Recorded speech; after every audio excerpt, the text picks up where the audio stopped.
மனித பிறவியே பெரும் பிறவி. மனித பிறப்புக்கு ஈடான பிறவி எதுவுமே கிடையாது. ஒருத்தன் ஒரு மலையில் உட்காந்து ரோட்டு ஓரமாக சிலையை செதுக்கிக்கிட்டு இருந்தான். ஒரு சின்ன குழியை வச்சு சுத்தியலை வச்சு சிலையை அழகாக செதுக்கிட்டு இருந்தான். திடீர்னு வெயில் தாங்க முடியலை. மத்தியானம் நிலாப்படி வெயில் அடிக்குதே அப்படின்னு கஷ்டப்பட்டான். திடீர்னு அழகான மேகம் மேலே போணுச்சு. அவனுக்கு நிழல் தென்பட்டது. இவ்வளோ வெயிலையும் ஒரு மேகம் மறைக்குதே. அப்போ மேகத்துக்கு வெயிலை தாங்கக்கூடிய சக்தி இருக்குது. நம்ம மேகமாக பிறந்தான்னா அப்படின்னு நினச்சா மேகமாக போயிட்டான். அப்பேற்பட்ட மேகம் நேராக போயிட்டு இருந்தது இமயமலையை நோக்கி. பெரிய பெரிய மலைகள் அந்த மேகத்தையே போடாமல் மலைகள் தடுத்துது. ஆகா, இந்த பேர்பட்ட மேகத்தையே மலைகள் தடுக்குதே. அப்போ நம்ம மலையாக இருந்தால் என்ன அப்படின்னா, இவன் பெரிய மலையாக மாறிட்டான். திடீர்னு அவன் காலடியில் ஒரு சத்தம்.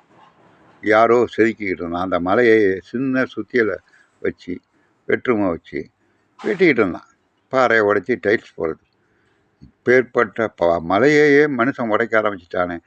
நம்ம மனுஷனாக பிறந்தா எப்படி இருக்குன்னு நினைச்சான். திருப்பி மனுஷனாகவே வந்துட்டான்.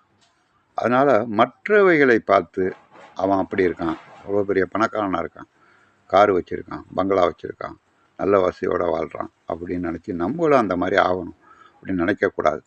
கடவுள் நம்முடைய பிறப்பு எதற்காக அப்படின்னு அவன் செஞ்ச ஊழ்வினையின் அடிப்படையில் தான் பிறக்க வைக்கிறான். இதற்கு இப்பொழுது நமக்கு கிடைத்த ஊழ்வினை இதுதான் என்று சந்தோஷப்பட்டு கொள்ள வேண்டும்.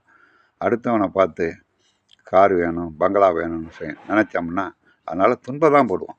கிடைக்கிற போது கிடைக்கும், உனக்கு எல்லாமே கிடைக்கும். ஆண்டவன் கொடுக்காமல் இருக்க மாட்டான்.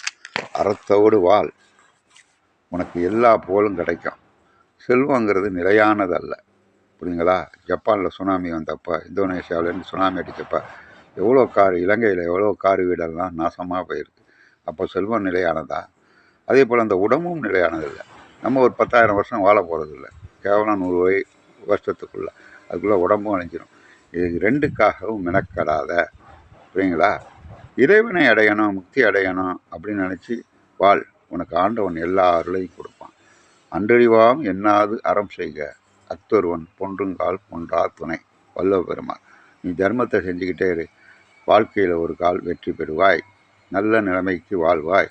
அறத்தோடு வாழ்வது தான் உண்மையான வாழ்க்கை. அன்பும் மரணம் உடைத்தாயின் இல்வாழ்க்கை பண்பும் பயனும் அது. அன்போடு வாழ்றியா? உன்னை விட சொத்து உள்ளவன் உலகத்தில் எவனுமே கிடையாது.